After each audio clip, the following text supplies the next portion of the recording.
Bismillahirrahmanirrahim. Assalamualaikum warahmatullahi wabarakatuh. Salam sejahtera bagi kita semuanya. Salam, Om Swastiastu, Namo Buddhaya, salam kebajikan, Rahayu, Rahayu, Rahayu. Yang mulia, yang kami hormati, yang mulia Wakil Ketua Mahkamah Agung, Binon Yudi Sial, Bapak Soeharto SHM Hukum. Yang kami hormati, Ketua Komisi 11 DPR RI, Bapak Dr. Haji Muhammad Mishakun, bersama seluruh anggota Komisi 11 DPR RI. Yang kami hormati, Menteri Usaha Mikro, Kecil, dan Menengah, Bapak Maman Abdurrahman, beserta para Wakil Menteri Kabinet Merah Putih, Ketua Komite 4 DPD RI, Bapak Haji Ahmad Nawardi, Kepala Staf Kepresidenan, Bapak Letjen TNI Purnawiran AM Putranto, para pimpinan kementerian lembaga, wakil duta besar negara sahabat, rekan-rekan dari perbankan, asosiasi, akademisi, dan juga masyarakat hadirin yang sekalian yang berbahagia. Termasuk juga para pembicara pada hari ini, Bapak Eko Cahyanto dan juga Bapak Ihman Rahman dan Ibu Aida S. Budiman. Selamat datang. Selamat datang dalam acara peluncuran Laporan Perekonomian Indonesia tahun 2024. Puji syukur, marilah kita panjatkan kehadirat Allah Subhanahu wa Ta'ala, Tuhan yang Maha Kuasa, dan terima kasih atas kehadiran Bapak-bapak Ibu sekalian dalam acara peluncuran Laporan Perekonomian Indonesia tahun 2024 ini. Peluncuran buku Laporan Perekonomian Indonesia 2024 ini merupakan salah satu komitmen kami, yaitu adalah transparansi publik.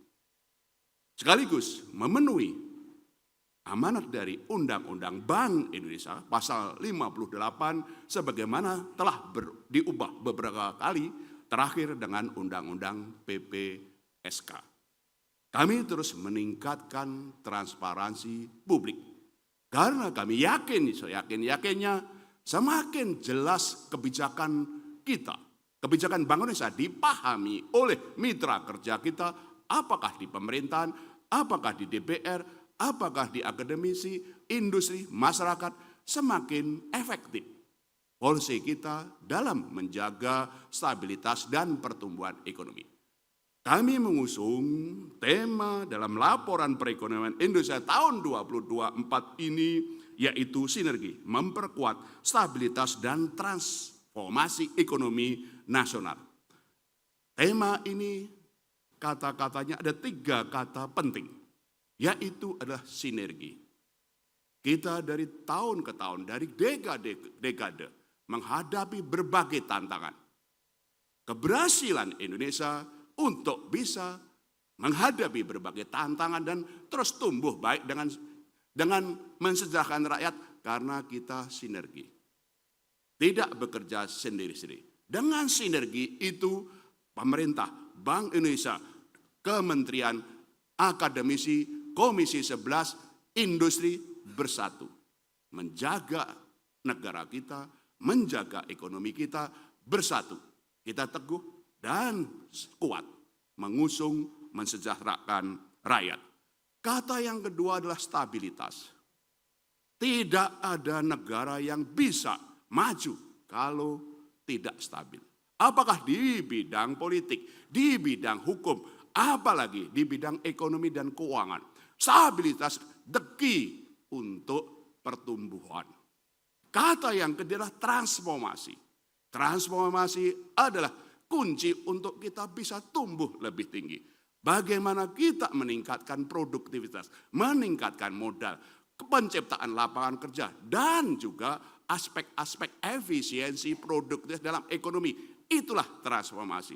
Dan kami melihat Bapak Presiden dengan visi Astacita Dan 4, program-program dan Astasia menyasar tadi sinergi, stabilitas, dan transformasi menuju pertumbuhan ekonomi yang lebih tinggi.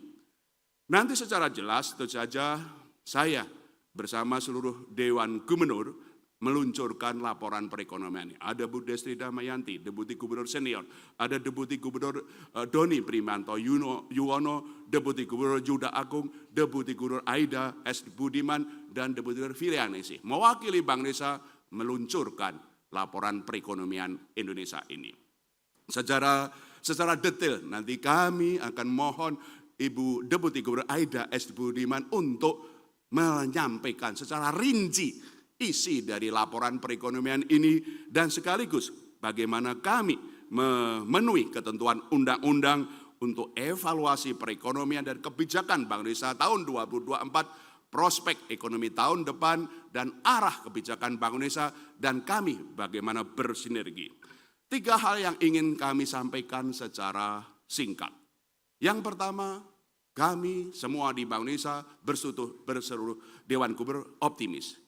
Tahun ini Indonesia akan mencapai kinerja yang lebih baik dari tahun 2024. Pertumbuhan kami perkirakan antara 4,7 sampai 5,5% dan akan naik di tahun depan 4,8 sampai 5,6%. Pertumbuhan akan naik dalam 2 tahun ini dan terus akan naik ke lebih tinggi ke tahun-tahun depan. Yang kami juga lihat optimis bahwa inflasi akan terkendali 2,5 plus minus 1%. Rupiah akan kami jaga stabil supaya ekonomi kita terus tumbuh dan kredit kami dorong bisa tumbuh antara 11 sampai 13% dan digitalisasi ekonomi kita akan terus berlanjut. Kami optimis bahwa Indonesia bersatu, bersinergi, tidak hanya stabil tapi juga tumbuh lebih tinggi di tengah gejolak global, geopolitik yang terus berlanjut. Kita tetap waspada terhadap berbagai gejolak global, tapi kita harus membangun optimisme untuk bersama kita maju ke depan. Yang kedua, arah kebijakan Bank Indonesia terus diarahkan untuk mendukung stabilitas dan pertumbuhan ekonomi ini. Oleh karena itu, kami sudah jelaskan bahwa untuk kebijakan moneter, kami arahkan untuk menjaga stabilitas dan pertumbuhan ekonomi.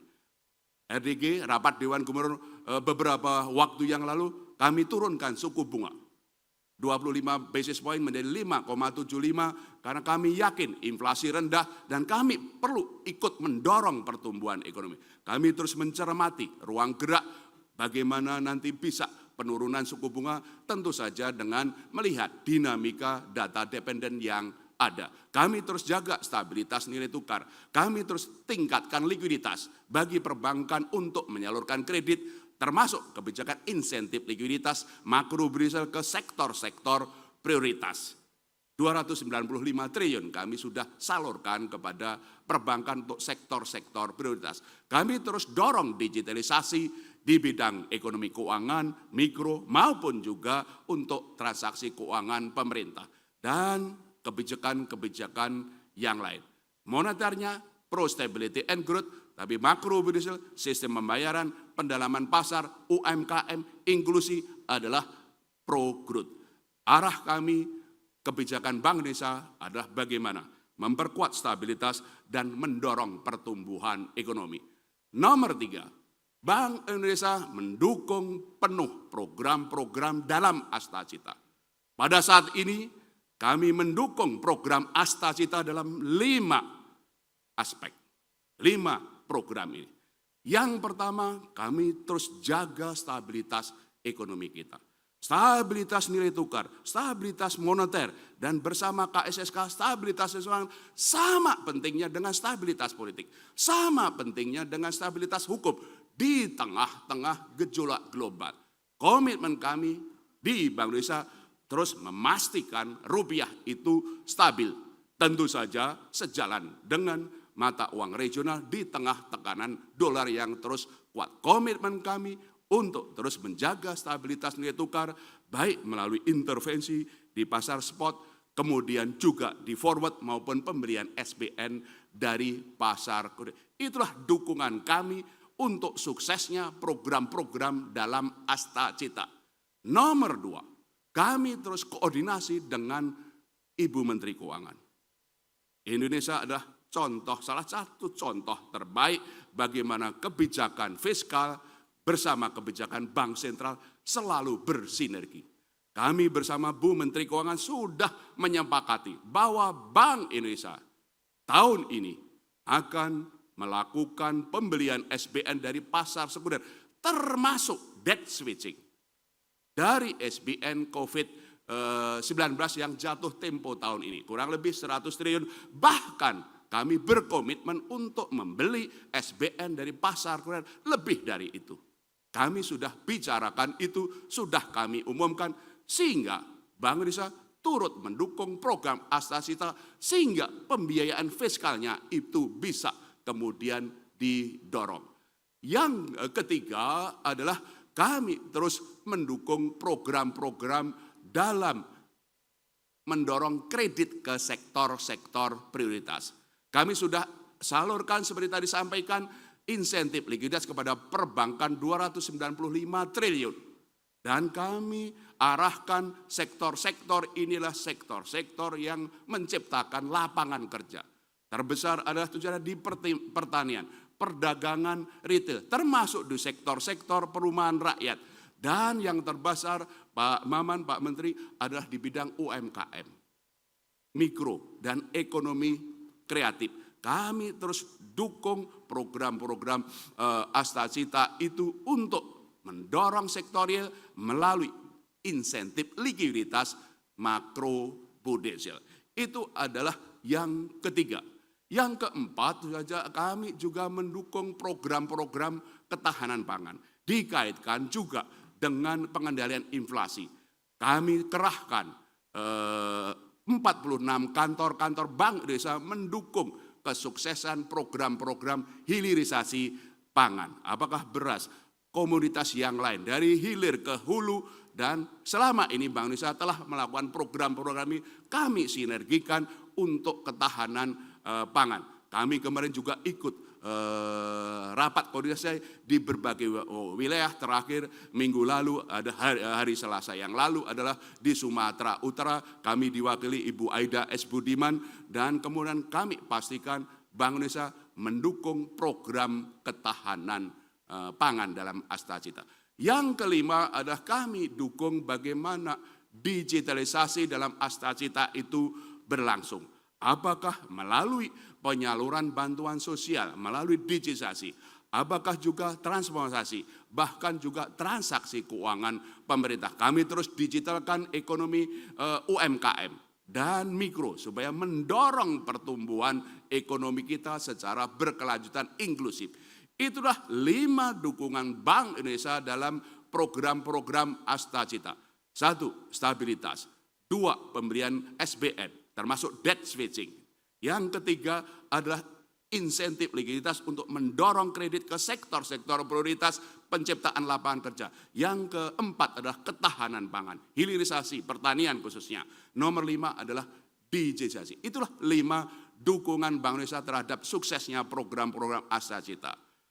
Dan pada saat ini selain 5 itu kami juga sedang mempersiapkan 2 dukungan Bank Indonesia terhadap Astacita. 1 adalah bagaimana Bank Indonesia mendukung program pemerintah dalam mengoptimalisasi DHE, devisa hasil ekspor dari sumber daya alam. Kami selama ini sudah mendukung program itu baik berbagai instrumen untuk deposito falas yang dari perbankan bisa dipindahkan kemudian diredeposito di Bank Indonesia dengan bunga yang menarik maupun penyediaan lindung nilai untuk melalui foreign exchange swap. Itu kami sudah lakukan. Kami sedang mempersiapkan 2 instrumen yang baru. yaitu adalah sekuritas falas Bank Indonesia dan sukuk falas Bank Indonesia. Sehingga para eksportir yang memasukkan devisa hasil ekspornya dalam rekening khusus bisa kemudian menempatkan tidak hanya dalam deposito, tapi juga dalam sekuritas falas Bank Indonesia dan sukuk falas Bank Indonesia, dan ini yang terus diperdagangkan di pasar sekunder. Yang kami juga sedang siapkan adalah dukungan Bank Indonesia untuk bagaimana program makan bergizi. Kami mendukung program ini sangat bagus karena membentuk ekosistem khususnya keuangan ekonomi inklusif. Kami sedang membicarakan bagaimana Bank Indonesia tidak hanya kantor pusat, melalui 46 kantor-kantor Bank Indonesia di seluruh Indonesia bisa mendukung program suksesnya program ini. Itulah 3 hal yang kami sampaikan secara singkat. 1, mari kita bangun optimisme. Ekonomi kita akan lebih baik tahun ini dan lebih baik tahun depan. Yang kedua, kebijakan Bank Indonesia diarahkan untuk mendukung stabilitas pertumbuhan ekonomi. Dan yang ketiga, Bank Indonesia mendukung penuh program-program dalam astacita pemerintah yang tadi saya sampaikan, stabilitas, pemberian SBN dari pasar sekunder, injeksi likuiditas untuk kredit. Yang ketiga adalah ketahanan pangan, yang keempat adalah digitalisasi. Di samping kami persiapkan untuk suksesnya peraturan pemerintah DHE SDA maupun juga program makanan bergizi. Dengan mengucapkan Bismillahirrahmanirrahim, dengan sebentar lagi kami akan bersama Dewan Gubernur akan kami luncurkan laporan perekonomian Indonesia ini.